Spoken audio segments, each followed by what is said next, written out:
વડોદરા શહેરી વિકાસ મંડળ પ્રધાનમંત્રી આવાસ યોજનાના વિવિધ વિસ્તારના AWS 2ના ખાલી પડેલા 103 જેટલા મકાનોના ફોર્મનું વિતરણ તારીખ 1 જાન્યુઆરી 2025થી તારીખ 20મી જાન્યુઆરી 2025 સુધી વિતરણ કરવાનું હતું, પરંતુ ફોર્મની અછત હોવાને કારણે છેલ્લા 5 દિવસથી ફોર્મનું વિતરણ થયેલ નહીં. આજરોજ ફોર્મનું વિતરણ શરૂ થતાં લાંબી કતાર જોવા મળી.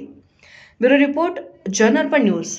વડોદરા શહેરી વિકાસ મંડળ પ્રધાનમંત્રી આવાસ યોજનાની જે ફોર્મ જે છે 103 જેટલા ખાલી પડેલા મકાનો કે જે મકાનોની અંદર અત્યારે ફોર્મ આપવાનું કામગીરી ચાલુ રહી છે.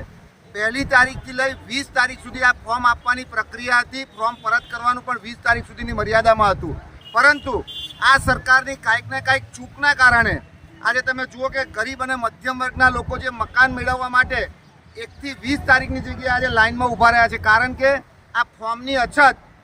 અરે ભાઈ, સરકાર ચલાવો છો સરકાર. આ 1 રૂપિયાના ફોર્મની અંદર તમે 100 રૂપિયા ઉઘરાઈને જે લૂંટવાના ધંધા કર્યા છે બંધ કરી દો. આ સરકાર એ લૂંટવાનું જે કામ કરી રહી છે એનો અમે સખત શબ્દોમાં વિરોધ કરીએ છીએ. બીજી બાબત એ છે કે જો તમે 1 તારીખથી 20 તારીખ સુધીમાં જો ફોર્મ આપ્યા હોત તો આ રીતે પબ્લિકને હેરાન ના થવું પડે. લોકો 4 વાગે આવી કડકડતી ઠંડીની અંદર અહીંયા આવી અને લાઇનમાં ઊભા રહે છે. કેમ? કારણ કે દરેક વ્યક્તિનું સ્વપ્ન છે કે પોતાનું એક ઘર થાય, પરંતુ આ ઘર એ માત્ર ને માત્ર સ્વપ્ન સમાન રહી ગયું છે. ત્યારે અમે આનો સખત શબ્દોમાં વિરોધ કરીએ છીએ અને અમે કહીએ છીએ કે વહેલામાં વહેલી તકે સત્વરે એવી વ્યવસ્થા કરવી જોઈએ કે જે વ્યવસ્થાના કારણે લોકોને મુશ્કેલી ના પડે. આજે તમે જુઓ કે લોકોને કેટલી મુશ્કેલીનો સામનો કરવો પડે છે. ખૂબ લાંબી લાઈનો થાય. શાના માટે થાય છે? કારણ કે સ્વાભાવિક છે કે જો દરેક વ્યક્તિનું એક સ્વપ્ન છે કે ઘરનું ઘર થવું જોઈએ, તો અમે આનો સખત શબ્દોમાં વિરોધ કરીએ છીએ. સરકારે આની અંદર વિચારણા કરવી જોઈએ, એવી વ્યવસ્થા ઊભી કરવી જોઈએ. શાના માટે એક જ બેંક કરો છો?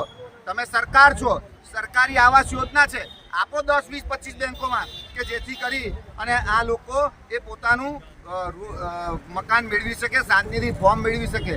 એટલે અમારી માંગ છે કે આ રીતની વ્યવસ્થા ના હોવી જોઈએ. દરેક બેંકની અંદર આ ફોર્મ મળવા જોઈએ. આજે મેં પ્રધાનમંત્રી આવાસ યોજનાના મકાનના ફોર્મ માટે સવારે 5 વાગ્યાના આવ્યા છીએ.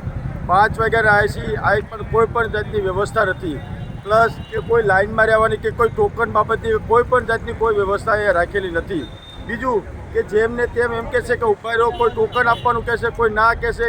પબ્લિક છે તે કોઈ પોલીસ ખાતાની કોઈ ઓલી નથી કે ભાઈ લાઇનમાં સિક્યુરિટી કે સાથે કોઈ સપોર્ટ કરે કે ભાઈ આજુબાજુવાળા કોઈ ઊભા રહેવા નથી દેતા કે ભાઈ તો તમે એવો ફોર્મ એ રીતે વ્યવસ્થા કરો કે દરેક બેંકોમાં અલગ અલગ આપો. 200 ફોર્મ અહીં આપો, 200 અહીં આપો, 200 અહીં આપો, તો પબ્લિકની લાઈન ન થાય. ખોટા પબ્લિક હેરાન ન થાય. 4 વાગ્યે લાઈનમાં આવીને કોઈને ઊભું રહેવું ન પડે. અમારી ખાસ સરકારને એટલી વિનંતી છે કે આવું તમે ખોટું કામ ન કરો.